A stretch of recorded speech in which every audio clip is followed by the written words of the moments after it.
ना ही चना चाट, ना फ्रूट चाट और ना दही बल्ले। रोज़ेदारों के लिए अफ्तारी में ये रेसिपी बनाएं और रोज़ेदारों की दुआएं समेटते चले जाएं। बिस्मिल्लाहिर्रहमानिर्रहीम। अस्सलामु अलैकुम। मैं हूं इमरान और आप देख रहे हैं इमरान उमर यूट्यूब चैनल। तो अफ्तारी में दस्तरखान पे तरह तरह की चटपटी चीज़ें तैयार की जाती हैं। दही बल्ले बनाए जाते हैं, फ्रूट चाट बनाई जाती है और चना चाट भी बनाई जाती है। तो आज मैं आपसे एक ऐसी रेसिपी शेयर करूंगा जो इन तमाम रेसिपी को पीछे छोड़ के एक ज़बरदस्त फ्लेवर लेके आएगी और दिखने में खूबसूरत, खाने में इंतहाई लजीज और तवानाई होगी। आप इस रेसिपी को माह रमज़ान में ज़रूर इस्तेमाल करिएगा, ज़रूर बनाइएगा। पूरे दिन की थकावट उतार देगी और इंशाल्लाह आपको चाको चौबंद कर देगी। तो चलिए जी, सबसे पहले देखते हैं ये मज़ेदार, हेल्दी, टेस्टफुल, शानदार रेसिपी बनाने के लिए हमें किन किन चीज़ों की ज़रूरत है और आज हम इसे कैसे तैयार करेंगे। तो चलिए जी, बिस्मिल्लाह करते हैं। आज की ये मज़ेदार, सुपर टेस्टी अफ्तार रेसिपी बनाने के लिए सबसे पहले मैंने यहाँ पे ली है आधा किलो दही, और दही मैं ठंडा इस्तेमाल करूँगा। आपने फ्रिज में दही को रख के ठंडा कर लेना है। सबसे पहले इसमें डालेंगे सिर्फ एक चुटकी साबुत ज़ीरा, एक चुटकी से ज़्यादा इस्तेमाल नहीं करेंगे। ज़ीरे के बाद इसमें शामिल करेंगे ये वाली पकौड़ियाँ। इसको जस्ट मैंने धोया है, भिगो के नहीं रखा। धोने का क्या फ़ायदा होता है, एक तो इनके ऊपर धूल मिट्टी होती है और दूसरा इनमें बहुत ज़्यादा नमक होता है। तो आप इनको धो लेना है, लेकिन ज़्यादा टाइम के लिए पानी में सोख करके नहीं रखना। इसके साथ थोड़ा सा इसमें बिल्कुल बारीक कटा हुआ प्याज, जिसको आपने नमक वाले पानी से धो लेना है। इस तरीके से आपने मिक्स कर लेना है। ये रेसिपी बड़ी डिफरेंट सी रेसिपी है। ये दही भल्ले की रेसिपी नहीं है, लेकिन बनती कमाल की है। चलें जी, इस तरह आपने ये तमाम चीज़ें मिक्स करके रख देनी है। इनको आपने स्टे देना है 20 से 25 मिनट के लिए। चलें जी, दूसरा बाउल लेंगे और इसमें डालेंगे एक बड़े साइज का आलू। आलू आपने अच्छे तरीके से पहले उबाल लेना है, लेकिन आलू को बहुत ज़्यादा हम पेस्ट नहीं बनाएंगे, हल्की हल्की सी कसर रहेगी आलू में। और इस तरह बिल्कुल बारीक आपने काट लेने हैं खूबसूरती के साथ। चले जी, माशाल्लाह। और इसके साथ चंद मज़ीद सब्जियां भी मैं डालूंगा। जो इस रेसिपी को आज स्पेशल सब्जी बनाएगी वो है गाजर। बिल्कुल बारीक कद्दूकश आपने गाजर कर लेनी है, रेड कलर की खूबसूरत सी गाजर लेके।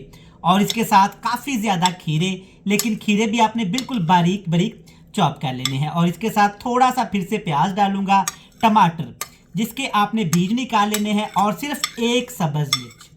सब्ज़ मिर्च आप स्किप भी कर सकते हैं, शामिल करेंगे तो एक तीखा सा टेस्ट आएगा जो खाने में अच्छा लगेगा।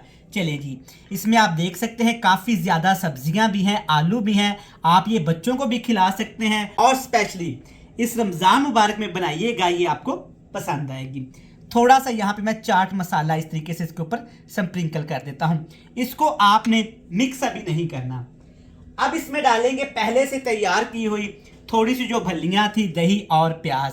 इस तरीके से आपने इसके ऊपर डाल देना है। आप देख सकते हैं माशाल्लाह अच्छे तरीके से भल्लियों ने दही को पी लिया है और ये काफ़ी सॉफ्ट हो चुकी हैं। अब आपने क्या करना है, इस तरह से एक छोटी सी इसके ऊपर आपने ऐसे बेस बना देनी है, ताकि खूबसूरत भी लगे और दिखने में भी अच्छा लगे। तो व्यूअर्स, आप देख सकते हैं माशाल्लाह बेहतरीन अच्छे तरीके से तमाम चीज़ें सेट कर दी हैं। और थोड़ी सी जो सब्जियां और भल्लियां बची थी ना, वो मैंने गार्निश के तौर पे इस्तेमाल कर दी हैं। अब इसको खट्टा मीठा करने के लिए इसमें एक लेमन का जूस भी इस्तेमाल करूंगा।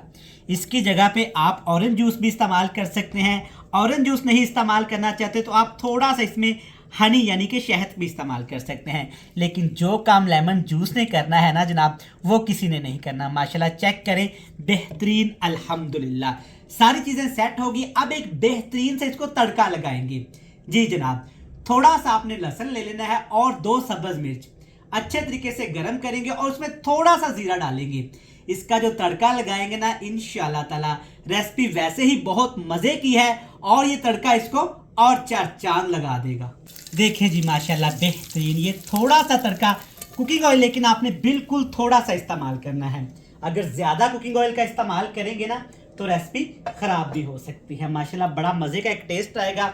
इसके ऊपर जनाब आपने सिर्फ पिसी हुई यहाँ पे सब्ज़ मिर्च इस्तेमाल करनी है, ना इसमें आपने पुदीना इस्तेमाल करना है ना धनिया, सिर्फ आपने इसमें ये पिसी हुई सब्ज़ मिर्च इस्तेमाल करनी है। माशाल्लाह से चेक करें, 1 मिनट के लिए आपने इसको नहीं छेड़ना, जो तड़के का टेस्ट है ना वो नीचे तक आपने जाने देना है। तो सिर्फ 1 मिनट के बाद आपने ऐसे एक साइड से इसको मिक्स कर देना है। देखिए माशाल्लाह, ना ही दही बल्ले, ना ही फ्रूट चाट और ना ही चना चाट, लेकिन एक ज़बरदस्त अल्हम्दुलिल्लाह हेल्दी रेसिपी आपके लिए बनके तैयार हो गई है। आप वैसे भी माह रमज़ान के अलावा भी इसको खा सकते हैं, इससे आपका वज़न भी कम होगा और ये आपको चटपटी भी लगेगी। रेसिपी देखते देखते यहाँ तक आ ही गए हैं ना, तो चैनल को सब्सक्राइब करके बेल आइकन को प्रेस करके अपने प्यारे प्यारे फ्रेंड्स एंड फैमिली मेम्बर के साथ शेयर कर दीजिएगा। मैं इसी तरह मज़ेदार और बिल्कुल आसान रेसिपीज़ अपलोड करता रहता हूँ। चलें जी, मिक्स कर लेंगे और आपसे मिलेंगे एक बड़ी ही मज़ेदार सी फाइनल लुक के साथ। तो व्यूअर्स देखें माशाल्लाह जी, बेहतरीन ये रेसिपी बनाइएगा, दस्तरखान पे रखिएगा और रोज़ेदारों की दुआएं समेटिएगा। चेक करें माशाल्लाह कितनी टेस्टी, खट्टी मीठी और सबसे अहम बात कितनी हेल्दी ये मज़ेदार हमारी ये रेसिपी बनके तैयार हुई है। इस रेसिपी को ज़रूर ट्राई करिएगा। रेसिपी अच्छी लगे तो चैनल को सब्सक्राइब करके बेल आइकन को दबा दीजिएगा। कल फिर मिलेंगे नई एक बेहतरीन सी रेसिपी के साथ। तब तक इमरान उमर को दीजिएगा इजाज़त। ढेर सारा प्यार, दुआओं में रखिएगा याद। अल्लाह हाफिज़।